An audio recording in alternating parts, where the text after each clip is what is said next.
And now I'd like to introduce our speakers. Complete biographies are included with today's PowerPoint. Craig Hoffman is a leading member of Baker Hostetler's Chambers USA ranked privacy and data protection team. He provides proactive counsel on the complex regulatory issues that arise from data collection and use, including customer communications, data analytics, emerging payments, cross-border transfers, and security incident response preparedness. Melanie Thomas has over 25 years of experience in marketing and communications, and that experience transcends traditional communications with expertise in strategy, media relations, crisis communications, and integrating new media tools to leverage exposure for her clients. Melanie started Capital Communications, now Inform, over a decade ago to meet the growing need for highly specialized public relations talent in Washington, D.C. And now I'd like to turn our program over to our speakers. The floor is yours. Thank you, Kathleen, and thanks for joining us today. Recently, the FBI Director James Comey said in a 60 Minutes interview that there are two kinds of companies in America, those who have been breached and those who don't know they've been breached. We've certainly seen a large number of breaches occur in the past year alone. If you can move to the next slide, please. Some important statistics to consider around data breach and privacy. About 43% of all companies in America have experienced a data breach. 80% of those breaches at some point accredit the cause of the breach to employee negligence. And recently, over 80 million people have had their protected health information compromised following a data breach. Next section. So what is the impact of a data breach? Certainly negative news or industry analyst coverage can be expected if the breach goes public.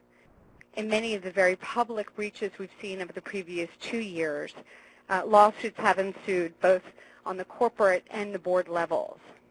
Regulatory fines and oversight is commonplace.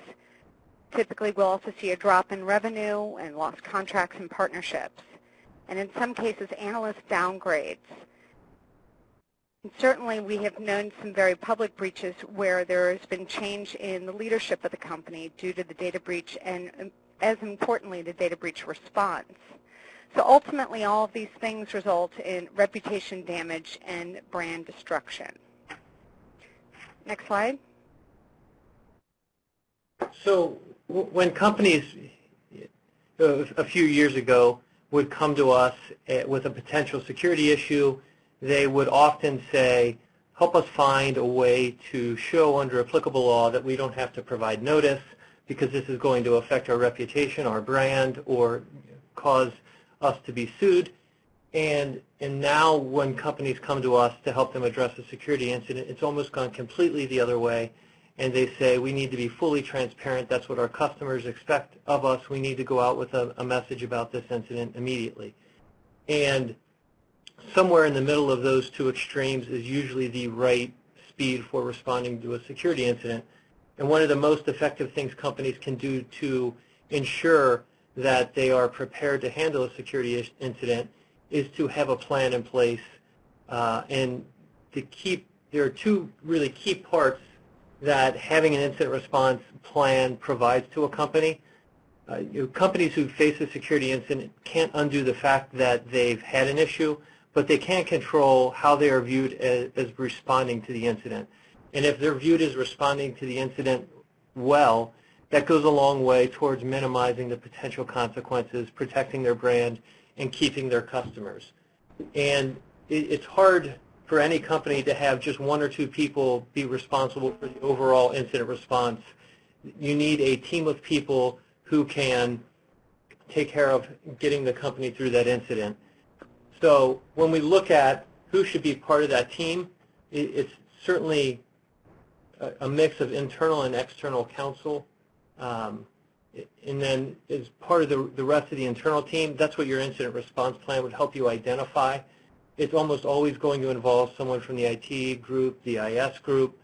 In addition to internal legal, we see key business leaders being part of it, a representative from HR, definitely someone from communications, and also sometimes individuals from internal audit, and certainly someone from risk management who's going to be looking at the insurance implications for the company. May I add too, Craig, it should be considered to, if it's a publicly traded company, to include the CFO and investor relations, as they are the ones who have the direct contact to Wall Street and will have to explain the situation in future earning calls. Yeah. And so when companies come to us at the very outset of an incident, or even in preparing for one, a lot of times we will hear people ask, who should be the first call? How do we need to get this structured? And I think there are several first calls that should probably happen. So companies facing the issue, after they become aware, they need to look at the risk management side. If they have cyber liability insurance, they should be talking to their broker and their carrier. A lot of carriers have panels of external service providers who will come in and help them, kind of like a SWAT team, start responding to the incident. Usually one of the first calls is to outside legal counsel, and if you start there, you can use external legal counsel as a way to set up and engage the other external service providers who will help the company through it. If you start there, you can have external legal counsel initiate and engage the other entities, and so that you can set it up as a way to attempt to create the basis for attorney-client privilege and work product. Later on, you may end up deciding that it doesn't apply, or you may decide that the report from the forensic firm is something you need to produce to third parties, and so you're no longer going to assert that it's work product. But if you start with the right setup to begin with, it gives you the chance to make that assertion later on down the road. And then that's when, if you start with external counsel who brings in the right service providers, working sometimes in conjunction with your insurance carrier, or if you've done the preparation in advance, kind of working off the vendors and service providers you've already engaged and talked to in advance, that's where the kind of, quote, overall incident response team picks up and begins to work through the steps of responding to the incident to make sure that it's a coordinated, thoughtful, but quick response to the incident. So what do we typically see on the corporate side when we respond to a data breach or a privacy concern? Historically, we have seen that companies do not have an incident response plan in place. If they do, it's often outdated, and certainly it's very rarely rehearsed. And we also see that there is a lack of training from outside vendors like a crisis communications firm who knows how to best train people to respond to reporter inquiries. We also often see that there's a failure to designate a team and a team lead, which is why I'm a big proponent of a privacy attorney being the team lead in a scenario like this, externally and a counterpoint for internal corporate or general counsel. We also typically see a lack of messaging.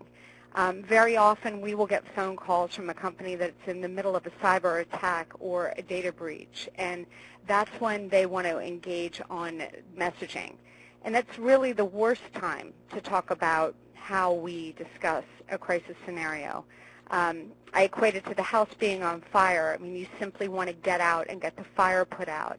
And it's certainly not the time to have a thoughtful, considered conversation. Additionally, we often see that companies have little or no privacy policies. Again, they're outdated, and they're not being communicated effectively to the employees and their business partners. In addition, one of the very big problems we see typically is people have no idea where their data is. They have not conducted any regular data mapping, so they know what is at risk, what data resides on which servers.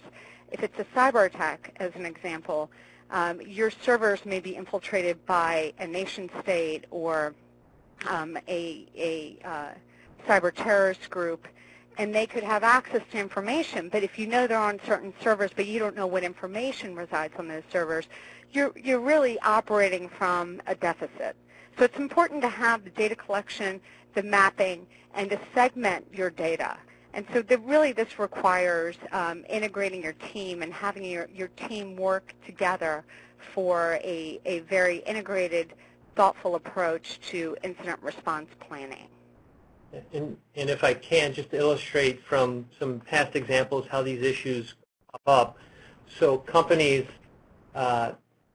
when they become aware of an incident and they want to engage a third-party security firm to come in and help them determine what occurred, some of the early questions from the forensic firm will be, tell us about your network structure. Do you have an up-to-date network diagram we can look at? And do you know where your sensitive data resides so that we can understand whether we need to work backwards and start where your sensitive data resides, or whether we need to start with tracking attacker activity.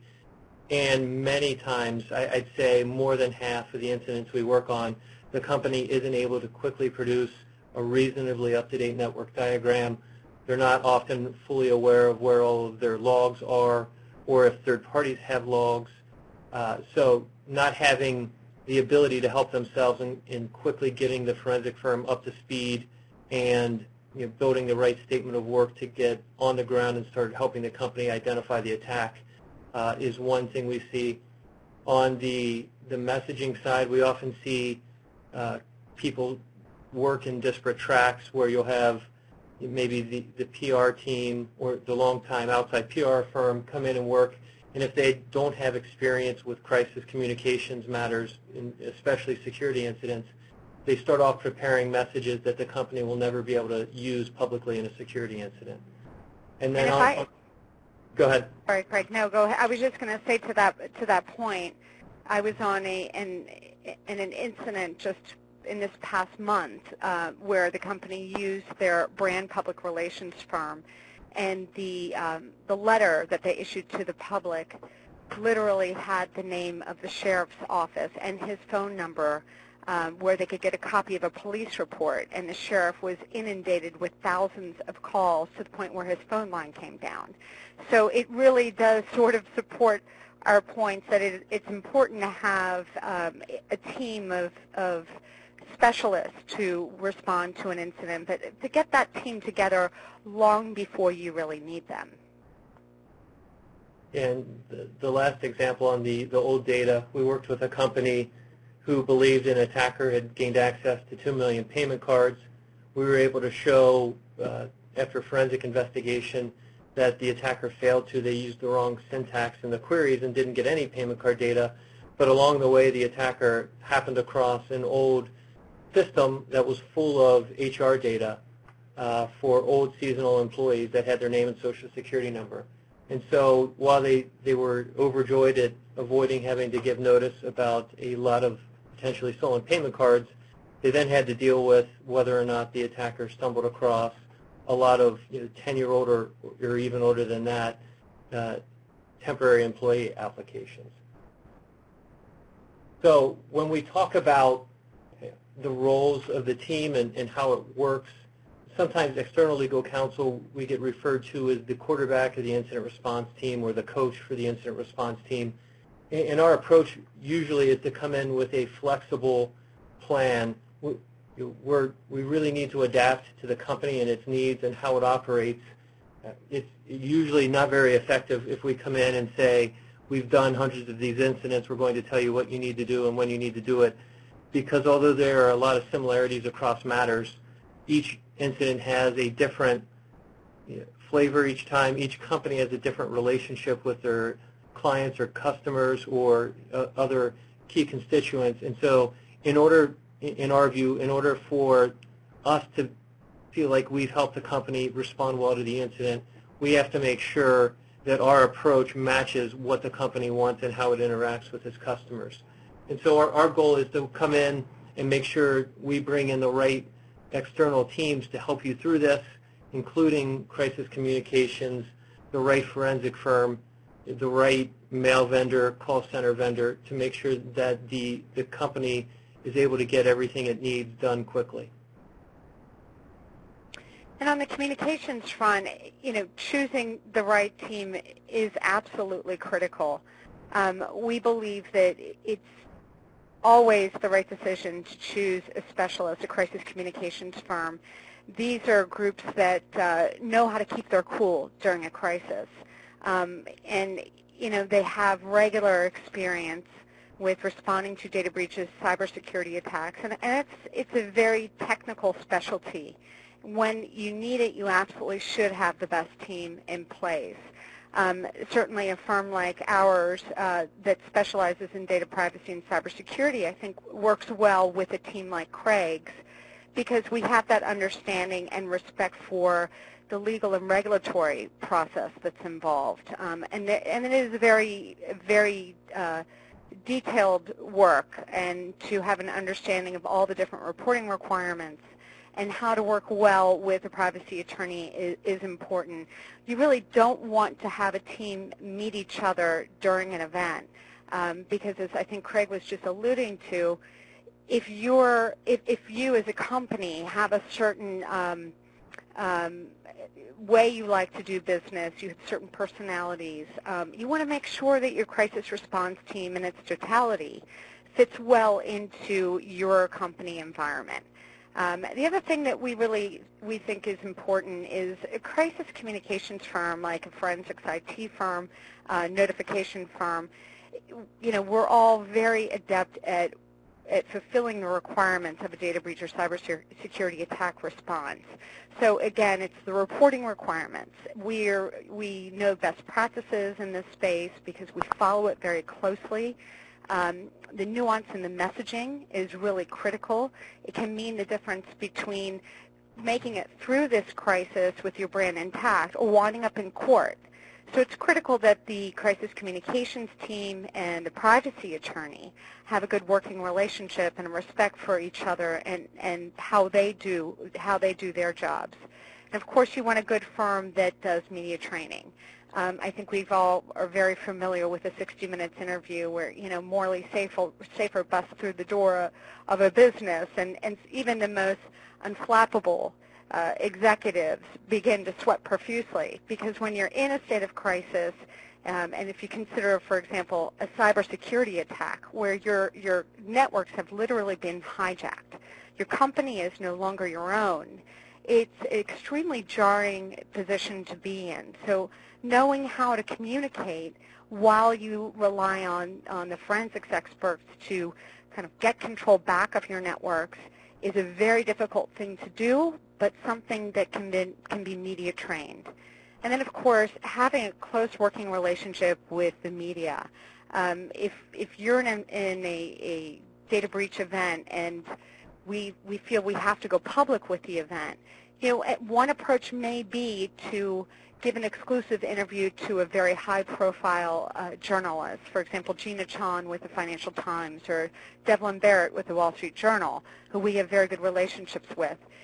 That kind of rapport goes a long way in being able to tell your story your way to a friendly journalist. So just to kind of take a step back, you know, as part of understanding the right way to communicate and when to communicate, how to communicate, we wanted to make sure we covered when you're required by law to communicate.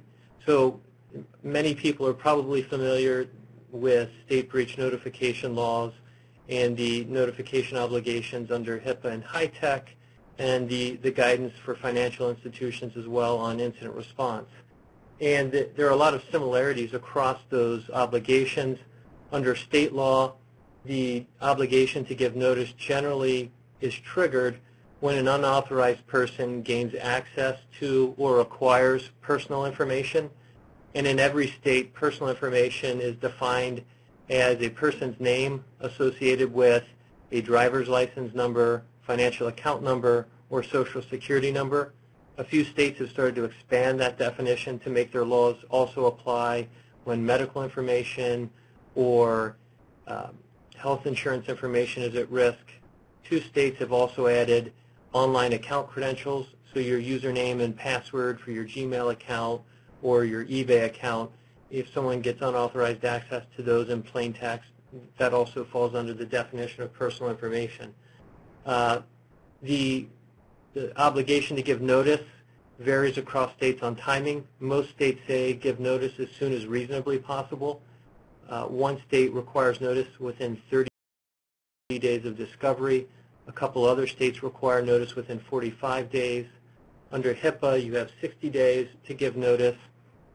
And so when you look at, what's best practice, what do people try to do? In almost every circumstance, no matter how fast you actually give notice, the people who receive it, many will think you waited too long anyway. And so while we recommend working as fast as you can, you're never going to win the battle of time. No one's going to think that you gave notice as expediently as possible. Even if you come out with just a preliminary holding statement that says, we're aware of a potential incident, we're investigating, and you say nothing more, people will still say, you should have issued that holding statement the moment you became aware of a potential issue. And so then you face kind of a conundrum between when do you know enough information to provide an accurate and reliable statement that won't later have to be changed or updated as the forensic findings come in, because when those changes occur, when you say it's only 40 million payment cards and you later have to say, well, it's also name and email address of millions of other people, when you start having to change your message, you lose the confidence of your customers, you lose maybe the benefit of the doubt that you're handling the incident well, or that maybe your initial communication was trying to hide the ball a little bit. And so starting from the foundation of when you have to give notice, we always try to work to get notice out within 30 days of discovering the potential incident. And none of the laws will tell you what the actual discovery date is. They don't define when discovery occurs. In our experience, regulators kind of view the discovery date as when you first became aware of the potential incident. So if the FBI calls and says, we have this information, we can't tell you what our source is, but we think you should look at this system in your network. Or if you're a merchant, you receive a common point of purchase from your acquiring bank. Those are kind of the events that trigger the discovery of a potential incident and starts the clock running. And that's what you're working against, is you try to figure out what happened so you can start to put together a notification. So understanding how fast notices have to go out and how difficult it actually is to get a notice out within 30 days of discovery. If you just think about what has to occur from the time of discovery until the time you put letters in the mail, if you're sending out thousands or tens of thousands or even hundreds of thousands of letters, most companies will use an external mail vendor to help them do that. And a lot of those mail vendors will tell you they need all of the deliverables 5 days before they can mail. So they need the address list, the approved notice letter, they need the credit monitoring codes if you're providing that, they need the logo and the letterhead and the electronic version of the signature of the person who's signing the letter 5 days before letters go out. So really you're working only with 25 days. If you've ever been through an incident and seen how long it takes just the forensics to understand at a high level what occurred, getting all of that done within 25 days is really tough. And so we like to tell companies that they have to be compromise ready. They have to be prepared to respond to an incident. And one of the critical parts of being compromise ready is having an incident response plan. And I think the biggest value of a plan is in developing it and then testing it through tabletop exercises. Companies build the instincts that help them get through an incident. So the value of the plan is much more in thinking through how to get through it and how the company is going to work together both internally and with external parties than it is in having the actual document. We really have worked with hundreds of companies, and I've yet to work on an incident where 5 days into the incident, we're around the conference room with the entire incident response team, and someone says, okay, we're on day 5, let's pull out the plan. According to the plan, it says on day 5 we should be on paragraph 3A, little I, so that's what we're doing today. No one ever does that. They're responding based on the training and the instincts they've built from putting the plan together and practicing it. And so the idea of the plan is to be flexible. It shouldn't be a 50, 75-page document. I've seen very effective incident response plans that are 5 pages long with a few key appendices. It should define who is part of the incident response team, what the roles are, who's going to be the incident response leader, and then it provides kind of a high-level protocol for preparing, detecting the incident, containing it so that you can say we've identified it and blocked it from continuing, assessing what occurred and who might be affected, determining how to communicate about the incident, and then working through the remediation and then the post-mortem follow-up of lessons learned and how to improve going forward. You can certainly have separate parts of it for the forensics.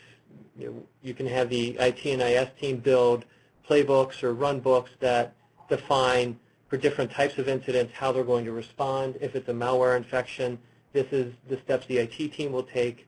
If it's a DDoS attack, these are the other steps they will take. You can have a separate internal legal playbook. You can have communication plans around it. All of those kind of flow from the core document that gives you the prepare, detect, contain, assess, communicate, remediate, improve protocol for handling the incident. And then 2 things also to kind of consider as part of your plan. One, sometimes these incidents arise in conjunction with business continuity events. We've had matters where the day after the incident began, construction outside of the company's headquarters knocked out power, and they had to figure out how they were going to respond without having their network resources available to them. They didn't have phones, they didn't have computers, so we were having people log in from coffee shops and send faxes from their home. Sometimes as part of the remediation, companies have had to disconnect from the internet while their IT and IS team worked with the security firm to lock out the attacker. So thinking about how you can respond to an incident when you may not have all of your corporate resources available is a good consideration. And sometimes, if you've done a few tabletops, mixing a security incident with a business continuity event is a good way to test it. And the other piece is having the project management component thought through. One of the most underappreciated challenges companies face is simply getting everybody marshaled together and on the same page and getting all the things done that need to occur to get through the incident. There are a lot of parallel tracks where you have the forensics, the remediation, the communications, the internal legal assessment, and if you don't have someone on the incident response team who either has good project management skills or can bring in a resource to help them manage that, you end up running into kind of common mistakes that are usually avoidable. So we're considering a incident response plan and the communications portion of that plan. What we like to do with our firm is to run an assessment of any potential vulnerabilities within that company. We look at how strong the company is across various areas. Where are they likely to get hit if they're going to get hit? What's happening with the competition in the marketplace? For example, if a similar company to yours has experienced a DDoS account or DDoS attack, why and how do they respond? And that allows us to really take a look at what might be the more likely type of incidents that the client will experience. And then what we do is develop a procedure specific to every conceivable crisis that we expect they might experience. From that point, we message for every conceivable incident. That allows us to really consider at the time of a response, what's the best way to speak about this issue? And who's the right person to be the spokesperson? We also consider the various audiences. Very often we'll see companies have sort of a myopic view of who really matters at the end of the day to the company. They think the customer. We've got to communicate to the customer. And they do so while avoiding other really critical stakeholding audiences, like their employees, their business associates who they may have contracts with, regulators, state attorney generals, the media in general. I mean, the media typically have areas of a topic that they develop and they follow, and it sort of becomes the topic du jour. We want to be sure that we message so that we have messages that resonate with every one of those critical stakeholding audiences. Another tactic that a lot of crisis communications firms take is to create a holding statement in conjunction with their work with the privacy attorney. That's a very generalized statement that essentially allows the company to maintain control of the announcement and the story. It simply states that they're aware that an event has occurred, they're looking into the event, careful not, of course, to reveal too much information or any information such as numbers of records that were breached, numbers of affected parties. Those sorts of statements may require the company to have to come out and restate. What we found with a lot of these incidents, really most all incidents, it takes a forensics IT team at times months to a year to figure out the full extent of the damage. So you really have to be careful what you say in your holding statement.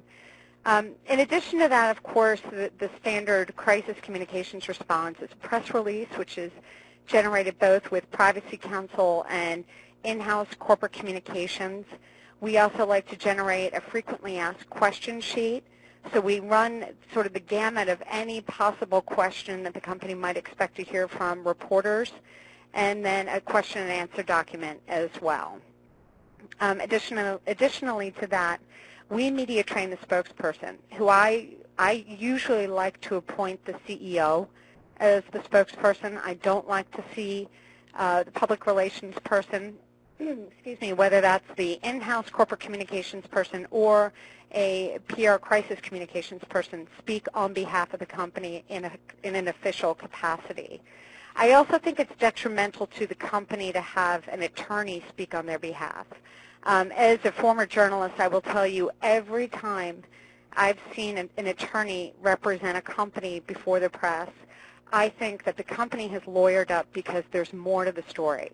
So it tends to bait journalists. It's definitely something that I think some companies want to consider, but I think that you have to give great thought to that tactic. And then how are you going to distribute the communication? Is it going to be a broad release across the Associated Press wire, or will it be targeted based on where the affected parties reside? Another tactic, as I mentioned earlier, is to engage a high-level journalist, either a journalist within your industry or a journalist in the business news. And then, of course, an option is a press conference. If the situation spins out of control, which we have seen recently, it may demand that you address a vast number of press at the same time in a very open fashion. And then, of course, updates.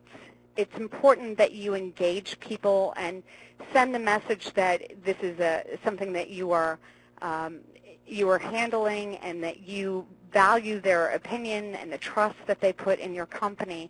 So regular updates to the situation is often called for.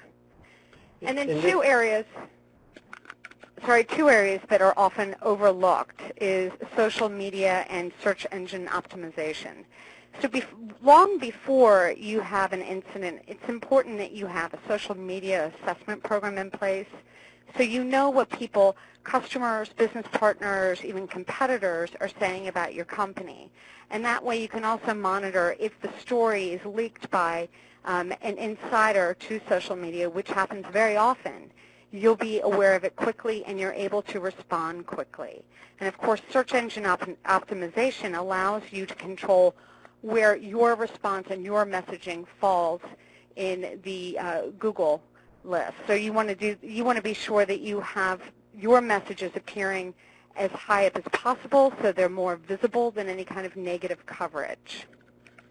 I think some of the issues Melanie brought up on this slide really identify and highlight the importance of having crisis communication counsel who have been through security incidents. So one, they're not going to come in with a holding statement that's going to be unusable. They're not going to have in there things like the company had state-of-the-art security. There's certain lightning rod statements that aren't true, aren't able to be used, and just only delay the process. I also think there's a tremendous value in the media coaching and training. if you do have an executive that has to go on camera or before media, kind of working through them, with them in advance, testing how they answer the questions, maybe videotaping them, playing it back, kind of breaking them down and building them back up to make sure they're comfortable and are, as much as you can, prepared to stay on point. You can look at some recent incidents where companies released their initial statement about an incident and then simultaneously allow people connected to the response to be interviewed, and you can see a lot more details come out when they get asked questions by the media than were in the initial announcement. And you kind of wonder if people went off script or didn't listen to their training. So as an attorney who has a background as a litigator, anytime I hear, let's put somebody from the company in front of media, I cringe, and that's where you need to have, as the company responding to the incident, you need to make sure your legal counsel is working closely with the crisis communications firm and not presenting competing motives. There isn't always an obligation to issue a press release. There is an obligation when the notice involves protected health information, or if you don't have sufficient contact information for the affected individuals. But if you have the ability to mail letters to individuals to comply with state law, there is no obligation to go out with a press release. So it's kind of thinking through, how do you get both the legal side and the customer side right as part of the response? We certainly know getting one of those two right isn't enough. You've got to get both right, and that's why you need your legal team to be working closely with your crisis communications team.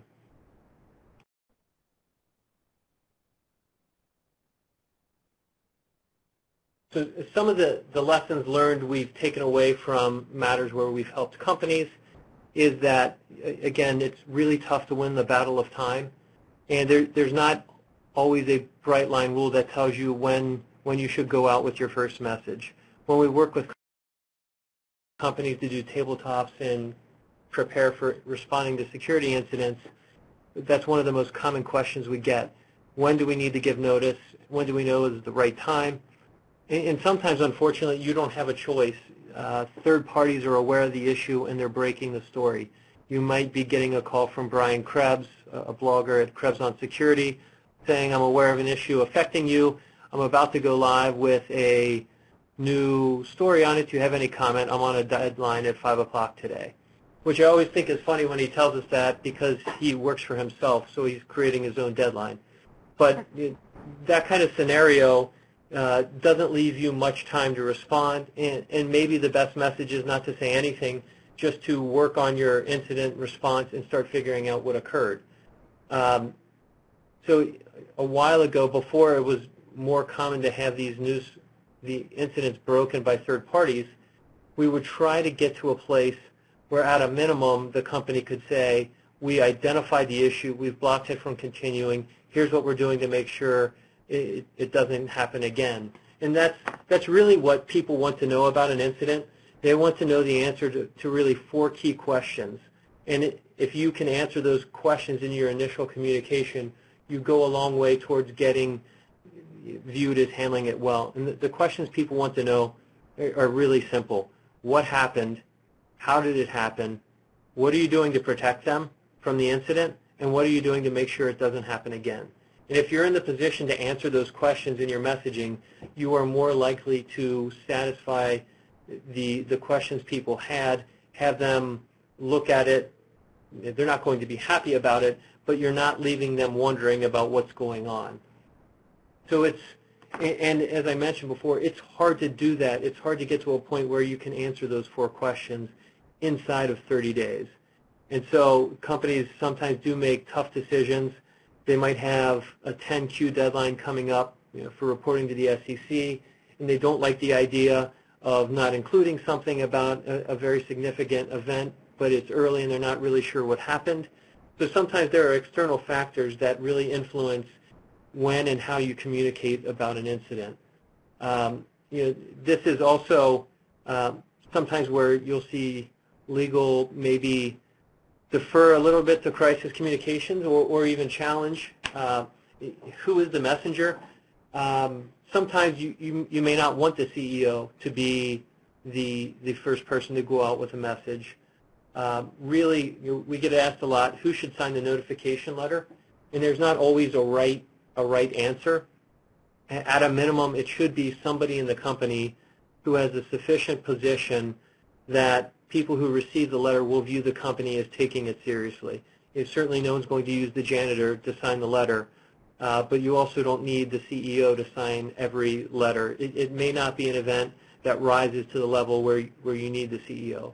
But another question about using the CEO is if you bring the CEO in and you have them make statements, if those statements don't stem the tide of negative publicity, there's not a whole lot left in reserve. And so if you've used the CEO and that didn't work, where do you turn to next? And we've certainly seen examples of companies where they brought out the CEO put videos on their website, talked to the media, the company continued to be criticized, and then the next step you see executives leaving the company and they're being replaced. So certainly these incidents are board-level issues, and it only heightens the importance of being prepared to respond so that when you do have an issue, you're responding from practiced instincts and not out of panic and whatever you think feels right at the moment. Craig, if I could just respond to that, my experience tells me that I think it should be the CEO unless you're talking about a very minor incident. I think people believe that the buck stops with the CEO. And if you begin with the CEO and then you hand it over to HR or COO, I think it sends a message that the company itself doesn't have confidence in the leadership ability of the CEO. I think the CEO should be the one that makes a public statement, and there is, of course, a difference between signing a letter that will go out to customers and speaking to the public. And I think when we're talking about speaking to the public, it should always be the CEO, and it should consistently be the CEO until the issue goes away. I also think that there are other things that you can draw from, like third-party validators. So people who are considered sort of experts in an industry that, hopefully your communications team has engaged prior to this event, who knows the company. Even industry analysts are a good example of this, who can speak to the media on behalf of the company in a kind of more indirect way to validate what the company's response is and the value of the company in the marketplace and to their customers, the strength of the brand. Certainly we see them all over CNN and Fox News, and these are people that are considered experts. And I think when the trust between a company and its business partners and customers is called into question or is on shaky ground, it's good to have those third-party validators in your back pocket who can go out on a limb for you and speak as an expert. There's a tremendous value in that kind of a tactic. Yeah. Melanie, you raised a good point first on the CEO. We've been part of kind of customer research panels where a client wanted to survey their customers and get questions answered about how they viewed the incident and how the company handled it. And we heard consistently that the customers wanted to hear from the CEO. It was a significant event. They wanted to hear from the CEO. They wanted a short, plain, simple apology, and they wanted an explanation of what the company was doing to prevent it from happening again. They didn't want to hear a lot of repeated apologies, but they did want to hear at least once from the top with a sincere apology and a plan for making sure it doesn't happen again. In the other part, your point about identifying third-party validators, I think that can be really critical. There are a lot of things companies would like to say, but they don't have the ability. It really just doesn't work for them to say it directly. Companies really are the victims of criminal attacks. No one invited someone to break in and steal the data from their system, and they were the victim of a crime. But the way the public views these incidents, no one views the company that was attacked truly as the victim. The only people who are the victims are the individuals whose data is at risk as a result. And so while you would love to come out and say, we were the victim of a criminal attack, it sounds better when a third party is saying, look, the company, they might be a retailer, they're in the business of selling shirts, They're not a security company. They're only accepting payment cards because they want to get paid for the shirts they make and sell.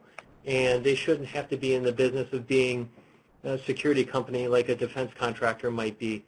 So that kind of messaging can be really made well by third-party contacts, and it's just something the company can't say directly. If I can add to that, I agree 100%.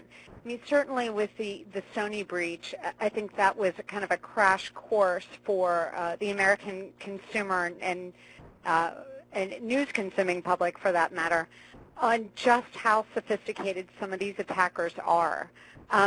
Certainly when a company acknowledges there's been an incident, I think it is important to issue an apology if you know, the trust has been breached. Your individual relationship, your credibility, and your brand are truly at stake here. But I think the most important thing, whether you say the words "we are sorry" or not, and some attorneys will say, you know what, it's not appropriate here, or it may open us up to litigation, really follow the lead of your attorney on that front, on your cyber and privacy attorney on that front. But I think what's really important is that it's a message that's contrite. I have seen so many statements come out where it seemed almost an afterthought that the executive was bothered by having to acknowledge that they played a role in this incident. And, you know, Craig is absolutely right. The victim here are the people that have trusted the company with their personal information. It is not their job as consumers to know the ins and outs of security, what's at risk, whether the systems of the company they're trusting are as secure as they can be. So one of the, without going too far afoot here, one of the things that I want to emphasize, when you issue any kind of a statement, make it a statement about this one incident, and you can support the statement with a commitment to your customers and business partners and the community as a part of their lives to kind of buoy the importance of the relationship. I have seen companies issue statements about a crisis incident along with their earnings. And that, to me, was purely shocking. It was almost as though they wanted to sweep the issue under the rug. And, you know, when is this issue over? When is the crisis done? It's hard to really say, but when you treat it as a sort of contrite issue, something you're almost bothered to have to confront, you're really sort of re-offending your customers and your business partners. So you want it to be a statement that is very simple, but is very heartfelt and real. You know, one last thing before we cover credit monitoring that Melanie brought up is that these are sophisticated attacks. In a lot of the companies we work with, as we're preparing that initial message, that's kind of the default that people want to start with. This was a truly sophisticated attack that was never before seen and unpreventable, and no company could have anticipated or prevented this. And so, you know, don't look at us as if we should have done something more. And I would say very rarely are the attacks that are successful truly that sophisticated. We've talked, you know, if companies are insistent that they want that to be part of the initial message, we've sometimes had them talk with the forensic firm and ask them questions. We've tried to vet that through, and I've only had one time where the forensic firm has agreed that it truly was a sophisticated attack, that they had using malware they had never seen before. So out of hundreds of incidents, I've only had that happen once. Most of the time, there's simple exploits that people were able to take advantage of. There were simple employee mistakes that allowed it to continue. So it's kind of, you have to be careful. And I think anymore people have started to be sarcastic after they see that initial message of, you know, we had state-of-the-art security, but this was a sophisticated attack that was so good it bypassed our state-of-the-art security. People have seen so many of those messages, I think they've stopped believing that any of these attacks really are that sophisticated. And you can kind of, you know, in trying to reassure people and dispel some of the blame, kind of set yourself up to be viewed in a less favorable light if that's the statement you go out, and you don't really explain why it is that sophisticated. And, Go ahead. I was gonna support your point by adding, if you recall the statistic that we gave earlier, that up to 60% of these attacks, at some point, there's human error involved. These companies, as you are all very aware at this point, are bombarded day and night with attempts to break into their system. Ultimately, it may be that it was an employee who fell for a phishing scam, or opened a link in an email that was very convincing, but it was an attack nonetheless and gave entree to their system. So I agree 100% with you, Craig, that you have to be and this just demonstrates our back and forth on the messaging. It's during a live event, you will have this sort of engagement between crisis communications and the attorney about what is the right language to use. I think if the one thing I can impart is make sure it is heartfelt, and don't, you're right, Craig, don't call it sophisticated, and do not call your system state-of-the-art, because the fact of the matter is our state-of-the-art systems are being breached in record number. So be very careful how you choose your words. So the other aspect of the communication, part of the messaging, people want to understand, what are you doing to protect them? And the common thing that companies are throwing out there is credit monitoring. And credit monitoring can and does provide good mitigation services when certain data is at risk. So if a person's driver's license or social security number is part of the at-risk data, offering credit monitoring is a good way to work to mitigate the potential for identity theft. But if the only data that's at risk is payment card data, offering credit monitoring doesn't do anything to protect the individuals from the misuse of their stolen payment card data. Credit monitoring will monitor, the credit agencies will monitor to see if new credit profiles are being opened. That's what credit monitoring will do. It will not monitor your existing payment card accounts to look for fraudulent charges. And so, when these large payment card breaches have happened and companies have said, here you go, here's credit monitoring, what they're offering doesn't really do anything to protect people from the consequences of that specific incident. And so people will say, look, I agree with you, it doesn't do anything, but there's an expectation now. All of these companies have done it, and if we don't do it, we're going to look different. And there is some truth to that, but I will tell you, I've worked on lots of payment card matters where the company provided notice and did not offer credit monitoring, and very few people called the call center and said, why aren't you offering credit monitoring? If there are those people and they are really unhappy, you have the option of setting up and providing some to those really unhappy people. But in general, there are certain times where it's helpful and certain times where it's not. And in a recent case where a retailer had a payment card breach, they offered credit monitoring. They were then faced a consumer class action. They were successful in getting that case dismissed at the district court. On appeal, their argument was, again, the only data at risk is payment card data. You can't use payment card data to commit identity theft, so you can't show that anyone will be harmed by identity theft, and the case should be dismissed. And one of the judges on the appellate court said, well, hold on. You offered credit monitoring. Credit monitoring is designed to protect people from identity theft. If you didn't think identity theft was a possibility, why did you offer that? It'll be interesting to see how those questions from the court factor into their ultimate ruling on the case. So if you say, I understand credit monitoring may not work in every scenario, so what are my other options? There are new services coming out. There are services that will monitor the so-called dark web. If a person enters the information they believe to be at risk, they'll monitor and look for that data to see if it's being used or sold anywhere, and then provide an alert. I think those are kind of new and untrusted and unknown. And certainly after you've had an incident where you've just told someone your information's at risk, be on guard, and then in order to sign up for those services, they have to enter and give to a third party they've never heard of what those data elements are. It may not be a very customer-friendly solution.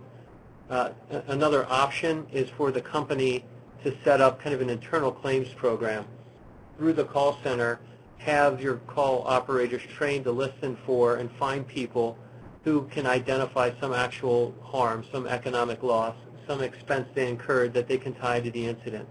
And if they can identify that, have them submit information about the expense and why they can tie it to the event. And if they can document it and it's reasonably connected to the issue, companies can reimburse them. And that goes a long way to doing two things. One, rebuilding your relationship with your customers because people start talking about that on social media. And the other part is it takes out of the running sometimes the ideal class action plaintiffs. If there are people who have actual economic loss, those are the people where it's really hard to get their claims dismissed early on. And so if you can find those people and compensate them, you take them out of the running to be the unhappy ideal class action plaintiff.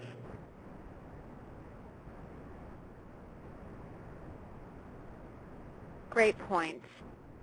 I think at this point we have covered a lot of the things that we advise companies not to do in terms of their communications following a breach or cyber attack.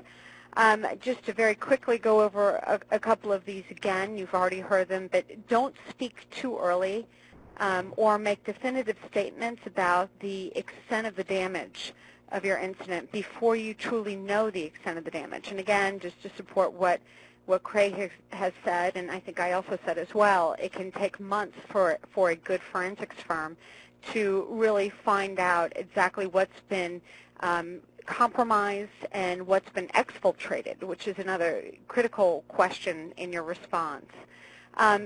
Giving an initial holding statement that maybe provides too much information, calling yourself a victim, or makes promises, for example, to sort of support what Craig just said about credit monitoring.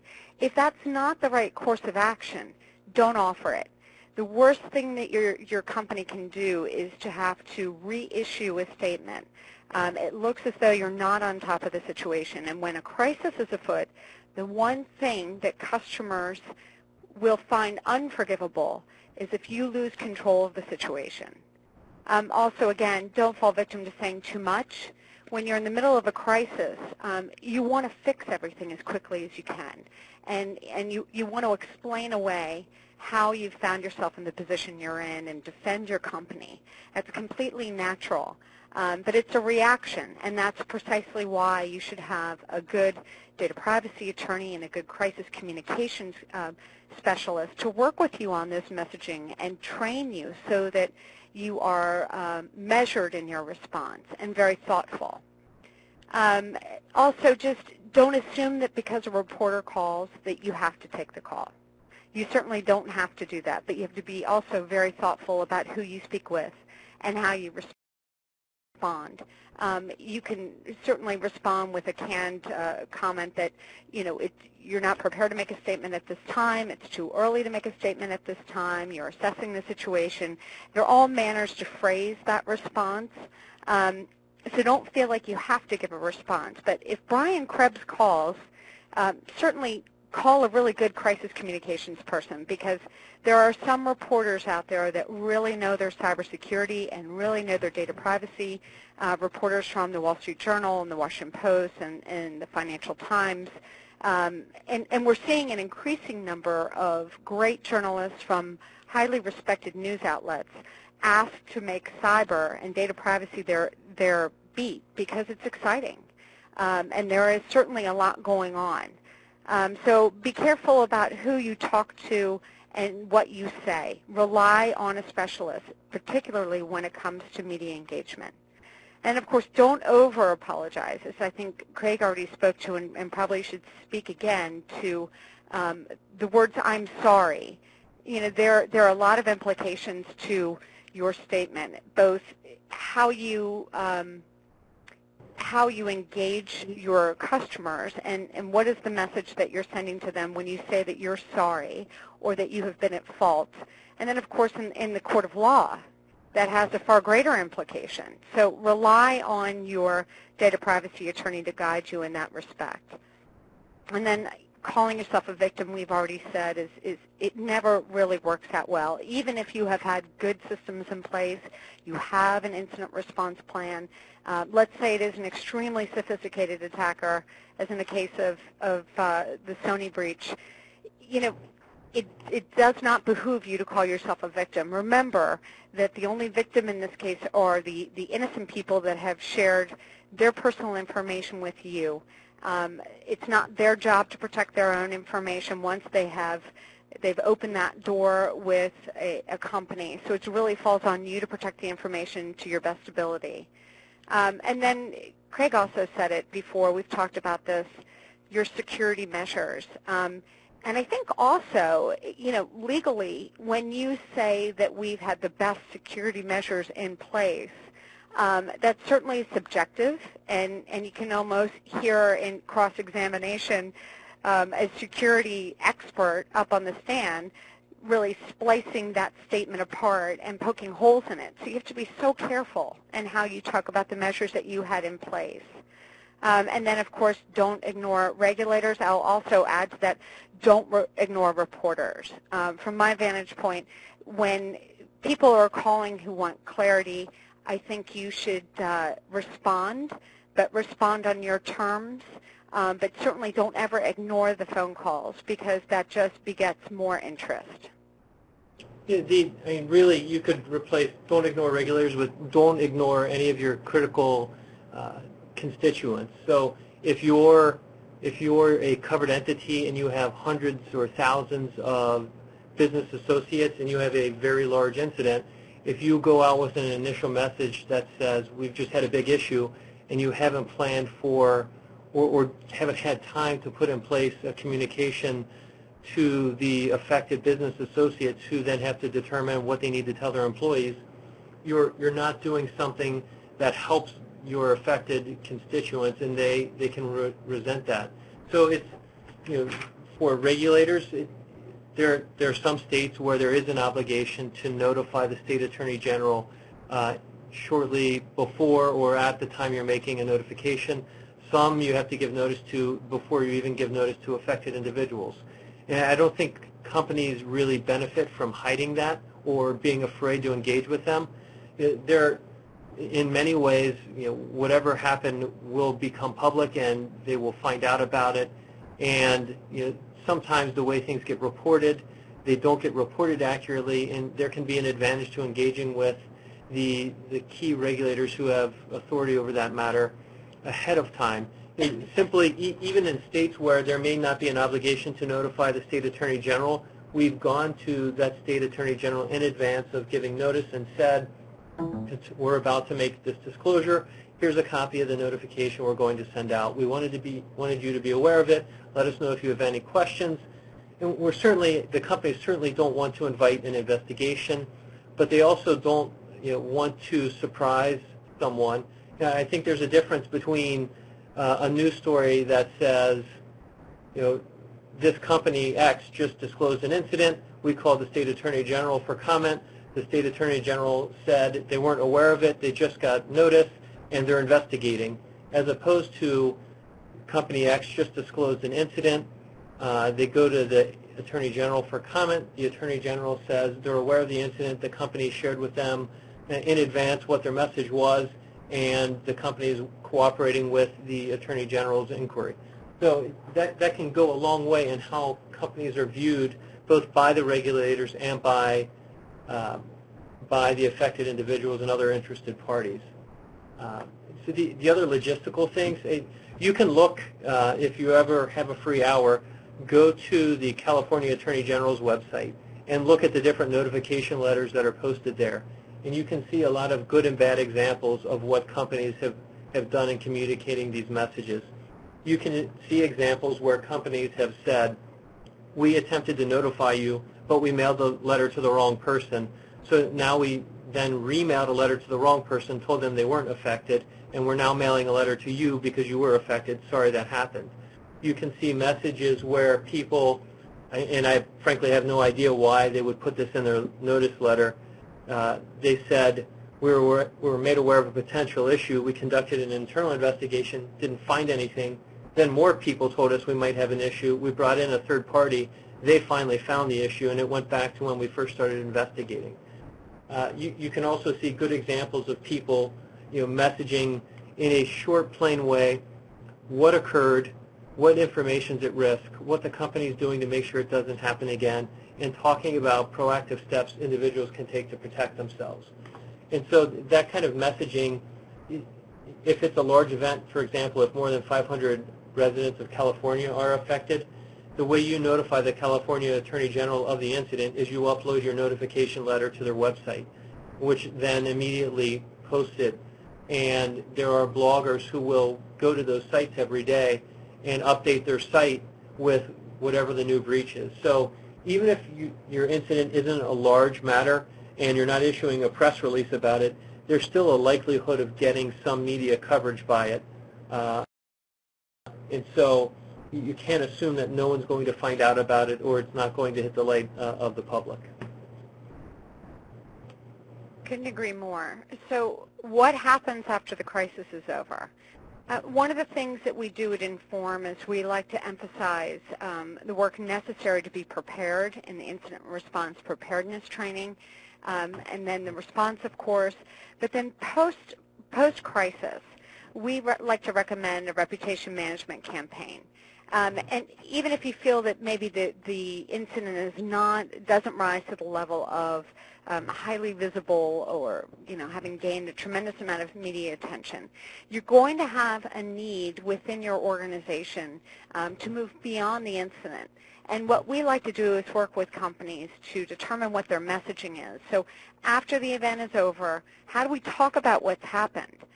It's certainly a very jarring experience, but I don't think it's one that a lot of companies know how to adequately talk about to their customers and to their business partners going forward. Certainly if your company is publicly traded, you're going to have to talk about what's happened in your next earnings call. And of course the media have very, very long memories, so very often you will have a reporter when interviewing you on, say, a new product launch or entering a new marketplace, they'll bring up some of what you deem to be old news because they think it says a lot about the company and how the company operates.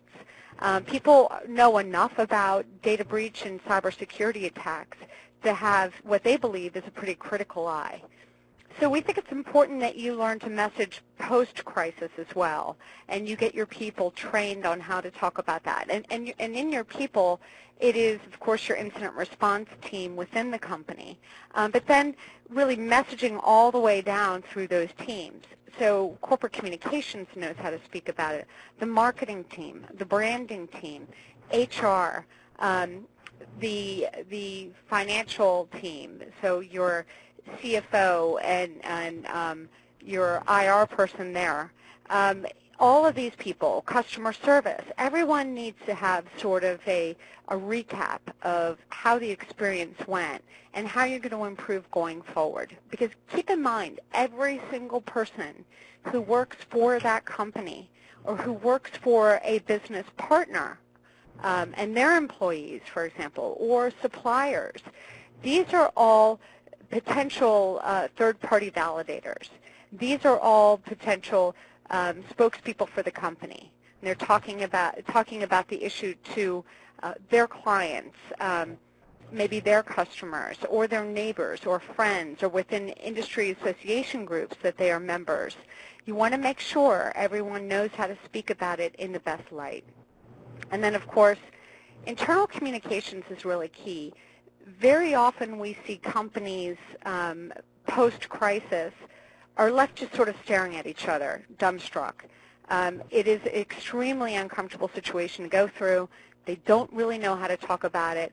Very often company leadership will ignore employees and their feelings about the crisis. So it's important to sort of message throughout the company. And then again, of course, critical stakeholders. These are people that you need to be successful. Your partners, your vendors, analysts, industry and financial analysts, government regulators. They're going to look at you with a critical eye now. So now really your focus should turn from shoring up the damage to repairing the damage and winning these people back. Very often one of the things that we encourage companies to do is to institute a corporate social responsibility campaign. So choose maybe a charity or a program within your community or nationally that the leadership or enough employees in your company really believe in, and start to replace the negative news coverage and the negative sentiment with positive news coverage, positive sentiment. Issue public service announcements about that. Invest in a feel-good program, because in the end of the day, it will help to change your reputation back to what you want it to be. Some of the other things that we do with our clients is we'll take them on a road show. We'll go to New York and we'll sit down with financial news outlets. We'll go to Silicon Valley and sit down with the tech reporters out there. Wherever the important media are for them, we like to go to them as well as the industry and financial analysts and sit down and just have a bit of a debrief. And of course, other great techniques to use are op-eds, letters to the editors. It's a way to communicate your position from your voice. So it's really about taking the message back, telling the story in your terms. And of course, you know, again, turn the campaign from a negative story to a positive story. Go out and push earned media stories or earned media coverage about some positive things that are happening, whether it's your corporate social responsibility program or an employee that's doing something really remarkable in the company. Again, we're shifting the balance here from negative, you know, suspicion to positive and believing in the company again. And then, of course, don't forget all of the vehicles that you have at your disposal to communicate. So it is, you know, print media, it's customer service, it's digital advertising campaigns, pushing out ads to emphasize sort of what it is about the brand that people loved in the first place and made them want to be a part of your company. And then social media. People often overlook social media, but that is typically where a story that you want to contain can really catch fire and take on a life of its own. So invest in a good social media campaign. Again, we're trying to shift the balance here from the negative back to the positive. And think about this, if you will. Companies spend tens of millions to billions of dollars building a strong brand. And in one fell swoop, with one incident, you can really cause tremendous damage to that brand. But if it isn't for the brand, you're not in business. So invest in that reputation management campaign to get your company back to where you want it to be. One comment on what Melanie brought up before we turn to kind of our last slide and our critical takeaways and then open it up to questions is generally companies have not fared well when they've tried to combine in their initial notification message an attempt to win back their customers. So companies who have added into their message, here's an event, we recognize that it's really important that we protect your information. We're really sorry, but we lost it, someone broke in and stole it, but we really want you to come back as soon as possible, so here's 15% off the next time you come shop with us. So some people will always look at a notice and think, I trusted you, now I don't trust you, or at least I don't trust you right now. But you are more likely to ensure that more people have that thought when you combine a notice message with an attempt to win back your customers. So whether it's putting in an offer for a discount for the next time you come back in, or something like that, I think you're only more likely to ensure that people put those thoughts together. Do I really want to come back to this company? And I think it erodes that trust a little more and makes it harder to win it back. So I'm not saying try to protect relationships and don't try to win your customers back. I absolutely think you should, but I think it should be done separately. You know, there's a reason you're doing a notification. You want it to be a short, plain statement of what occurred and answer the key questions. And you know, so we'll sometimes see companies decide that they don't want that to look like their typical corporate communication. It's not going to have their full color logo. It might just be black and white, you know, because they don't want that message associated with their brand. They want to do what they're required to do by law, give notice, provide helpful information, but not really have that notice be associated in the mind of their customers with their brand and their product. And I agree with that 100%, Craig. I think, you know, one of the overarching themes here today is timing. Timing is so important, and if you haven't gleaned from all of the things that we've both said today, you know, the nuance in your response is really what makes the difference in sort of, you know, making it through this event with the least amount of damage, or having a prolonged event that seems to become compounded with, you know, disaster upon disaster, and a loss of the C-suite and lawsuits and board lawsuits. So really rely on the specialists. We spend our days responding to data breaches and cybersecurity attacks, and that nuance is really what makes the difference between a generalist and a specialist, and I'd say you'd want to really lean on the specialists in these situations. Kind of as we close down and get ready to listen to questions, what we kind of boil down our message to: have a plan, test it, practice it against different types of potential incidents. The primary benefit of that is you will identify gaps. You'll identify, you know, if you're a retailer and your incident response plan was generated by the IT group because you needed it to be PCI DSS compliant, you may not then, you know, have included someone from the HR group as part of your team. And if your incident involves employee data, you're going to have to go find who that representative will be. The training on security awareness and incident response is also important. So in addition to training the overall incident response team, we'll conduct really focused training sessions. We'll bring in a computer security firm and work with the IT and IS group on the initial triage and assessment of the incident, identifying what response practices they should follow, what logs they should have in place so they can identify and detect these issues faster. We'll work with someone like Melanie to kind of practice and rehearse and build those messages in advance, and have the company ready and understand where their social media accounts are and how to get access to them.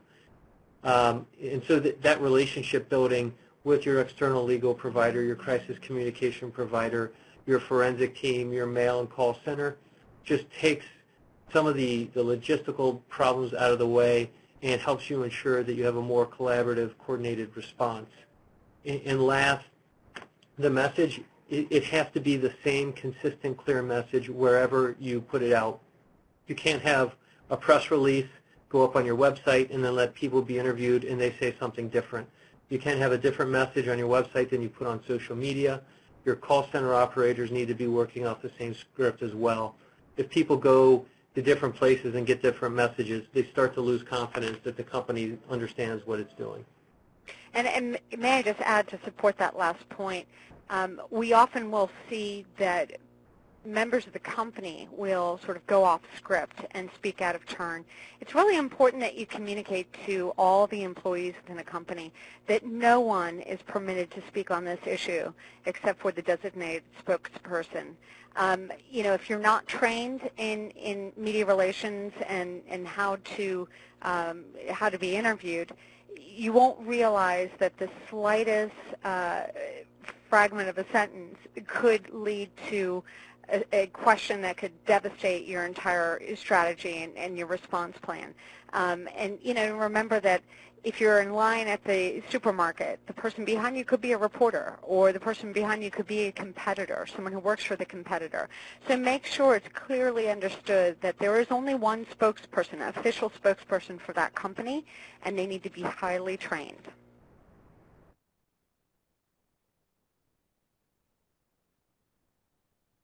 Okay, we'll start to go through the questions that have been submitted along the way. One of the questions that came up, it kind of evolves around employee mistakes, awareness, and kind of relates to some recent issues. And it is, kind of, what are the common mistakes that are being made? What kind of training can be done? And I will say one of the most common initial starting points for a security issue that we're seeing is through phishing, whether it's commodity phishing that downloads a run-of-the-mill Trojan or other piece of malware that steals credentials and gives an attacker the first toehold into the environment, to sophisticated, very targeted messages at executives that are then used to take over the executive's email account and send a message to the CFO to set up a new wire transfer. A lot of the incidents are beginning with phish messages, and you've seen companies, service providers pop up to provide phishing training. I think it's critical for executives. It's very important for all people in the company. Training them on how to spot and not fall victim to a phishing message is really important.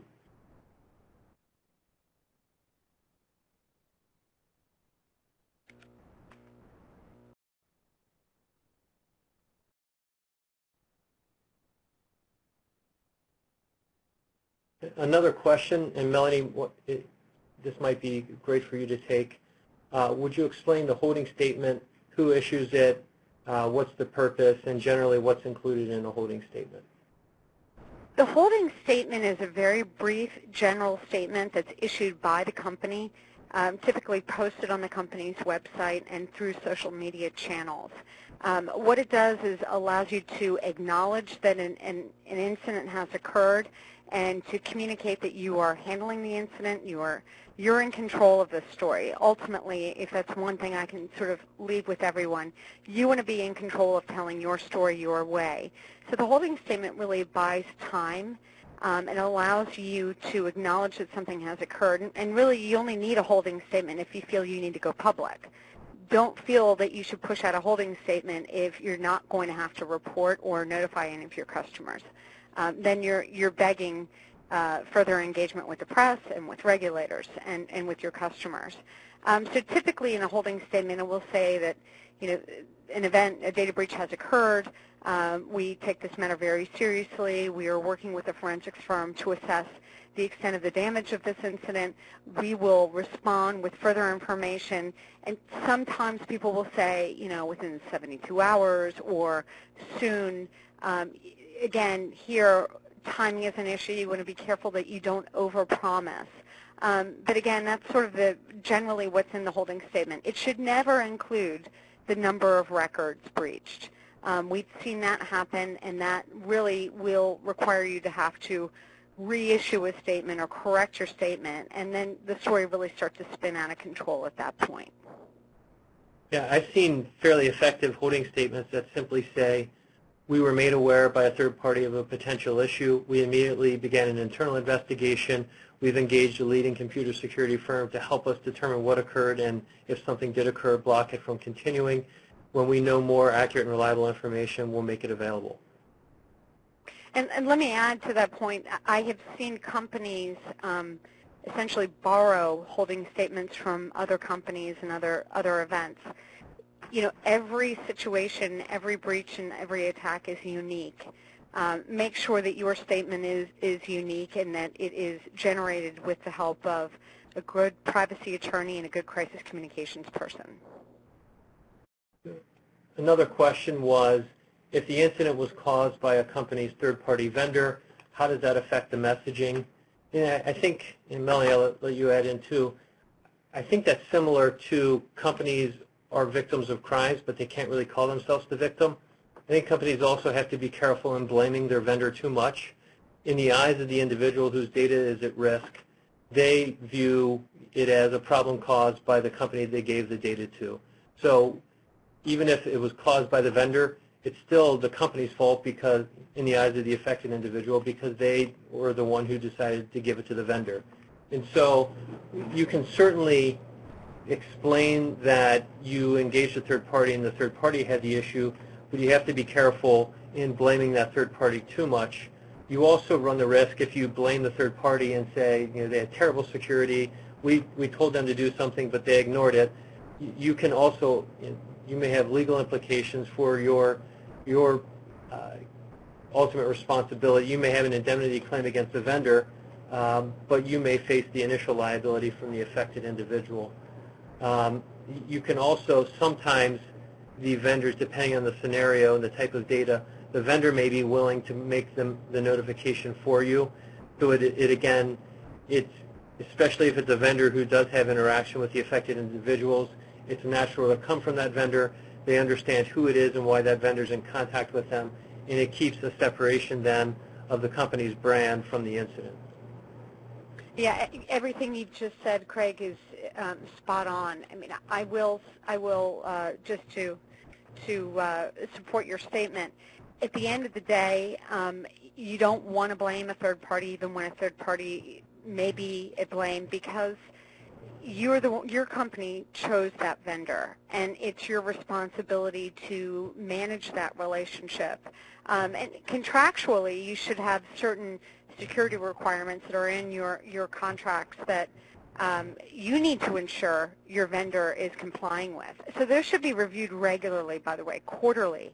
I know that there are some technology companies that I was listening to at a recent privacy event. You know, to their chagrin, they have to review these contractual relationships and whether their vendors are on top of their security. It's worth it. It's absolutely worth it to put in that time, because these incidents often do happen by way of your vendors. But from the customer's point of view, they really don't care. They're not in the business to monitor who you do business with. That's your responsibility. So be very careful in how you message to that. You can acknowledge that a vendor has had the security incident and that you're working with the vendor to assess exactly what's happened and you know, to fix the problem as best you can. But you have to be very careful in how you talk about their incident. You certainly don't want a lawsuit from them. You may want to continue to have a business relationship with them. Be supportive of that. Be supportive of them. But be very careful how you talk about it. The next question was, with our current 24-hour news cycle, would you agree that a quick response is a high priority in the case of a data breach? You know, that's such a tough question, because with smartphones, everybody is a journalist now. So certainly the impulse is to respond very quickly. But again, you know, and it's hard for a public relations person to say, hold back from the media, because that's our inclination is to always to engage the media, to get coverage. But in crisis communications, that's not always what's best for the customer. No, I would say you need to be measured and you need to be strategic. And again, there are ways to respond to the media so that you're engaging them and not denying them their job and what they need to do to meet their deadlines. But that doesn't mean you have to come out with a story or answer every inquiry. You have to be very thoughtful and again, be measured. Work with your privacy attorney, work with your crisis communications person to determine what is the best response and what's the best timing. Yeah. And no one hands out award for the fastest breach notification. You know, they do hand out, you know, criticisms for poor response, changing messages, getting things wrong. So if you have to pick which side you want to err on, I would err on the side of doing the right investigation, getting the right information out there to the affected individuals quickly, but in a way when you know that it's information they can actually use and rely on. Going out with a quick message that you have a giant database full of lots of data and someone may have gained access to it, but it'll be 3 or 4 weeks before you know who might be affected. Certainly you could say that's helpful because everyone can assume they're affected and take action, but you can also cause a lot of panic and a lot of unnecessary panic if at the end of the day only a small percentage of that database may have been accessed. Exactly. Don't give the plaintiff attorney something to work with if you don't have to. Another question, I often read that law firms are a weak link in data security. Any specific advice for law firms? Great question, and certainly when you're looking at the obligations an attorney owes its client to protect their information, it's not an area that can be ignored. So understanding how you communicate with your client, what sensitive data they may be sending, where you store it, and not just using, you know, third-party cloud applications or other untested business software that might make your practice easier, but that you haven't vetted the security protocols of, is a good thought. You know, having kind of the core technologies in place, having up-to-date antivirus protection, having a system administrator who regularly patches your applications, doing kind of the security 101 steps. Because law firms, especially if you're doing patents or you're doing other work that involves critical business information, if you're doing employee benefits and you have a lot of employee data, you can be in contact with a lot of data that if an unauthorized person gets can result in a breach notification. And what's interesting, the timing of that question, I just today got an inquiry from a reporter who's doing a story on attacks of boards of directors, mobile and email, in search of information on M&A activity. And it's something in the privacy world we've been hearing a lot about. You have to assume that anyone who is the keeper of information is vulnerable. So probably it's worthwhile saying every organization out there should take a look at their system security, whether they've mapped where their information is, where they're segmenting the important information away so that they can best keep it safe. We might have time for one more question. The question asked, as internal counsel who has internal clients who have to address and respond to questions from internal clients about potential issues, how do you best deal with internal clients in their reporting? So that is part of the awareness building, that if you have an incident response plan and employees are aware of it and they understand the protocol, that they can't just do these things on the fly. They can't just tell, as soon as they learn of a potential vulnerability, they don't message it to external clients and say, yeah, we had a breach, we're fixing it, because a vulnerability is much different than a breach. And so you have to train people on how they need to identify, triage, and escalate issues. So you can't have an IT group who's escalating a run-of-the-mill piece of malware to the incident response team because the incident response team would be invoked every day. There has to be kind of a triage and assessment and awareness of what is a legitimate potential incident that needs to get escalated. And certainly, it's worth it to go through, and we talked earlier about running scenarios and establishing benchmarks. What does rise to an IR team response, and give levels. I mean, a level 1 potential incident is certainly worthy of gathering your team, but as Craig said, not everyone is. But it's a good practice to go to look at every scenario, put it in its place so that in the event of, you know exactly how to respond. And with that, I think we're at the close of today's program. On behalf of LexisNexis, I would like to thank Craig and Melanie for an outstanding program today. Thank you all, and have a great day.